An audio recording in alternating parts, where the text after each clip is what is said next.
আসসালামু আলাইকুম। সবাইকে বিদ্যাবাড়ির পক্ষ থেকে স্বাগত জানাচ্ছি আমাদের আজকের লাইভ ক্লাসে।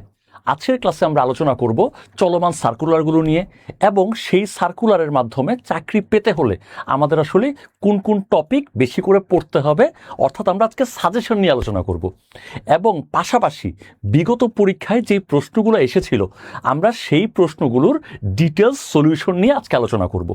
তার মানে আজকের ক্লাসটা অনেক বেশি গুরুত্বপূর্ণ।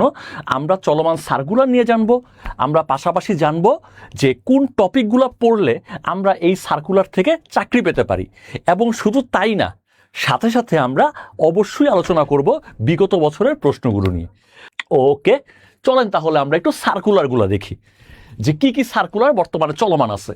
শুধু সার্কুলারই আমরা দেখব না, এই সার্কুলারের মাধ্যমে চাকরি পেতে গেলে কোন কোন টপিকের উপর আমাদের গুরুত্ব দিয়ে পড়তে হবে আমরা সেটাও দেখব। পাশাপাশি আমরা বিগত বছরের প্রশ্নও সমাধান করব এবং সেই জন্য সবাইকে রিকোয়েস্ট করব আমাদের এই ভিডিওটা একটু শেয়ার করে দিবেন, যাতে আপনার টাইমলাইনে পরবর্তীতে থেকে যায়, সার্কুলারের জন্য না, বিগত বছরের প্রশ্নের সমাধানের জন্য যাতে থেকে যায়। যেমন দেখেন, জেলা প্রশাসকের কার্যালয় টাঙ্গাইল, সেখানে 58টা পদের সার্কুলার রয়েছে এবং সর্বশেষ ডেট নিয়ে কিন্তু আমাদের কনসার্ন থাকতে হবে।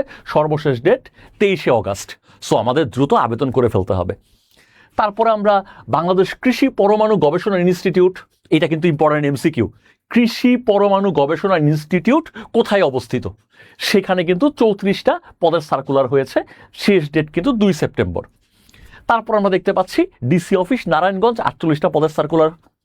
গণপূর্ত অধিদপ্তর 177টা পদের সার্কুলার। আপনার তো ভাই চাকরি লাগবে একটা, 177টা পদ রয়েছে। জেলা প্রশাসকের কার্যালয় কুড়িগ্রাম, তারপরে হচ্ছে মৎস্য ও প্রাণী সম্পদ অধিদপ্তরে 19টা, বাংলাদেশ পল্লী উন্নয়ন বোর্ড বিআরডিবি, সেখানে রয়েছে 185টা পদ এবং সার্কুলারের ডেডলাইনগুলো কিন্তু ম্যাক্সিমামই অগাস্টে।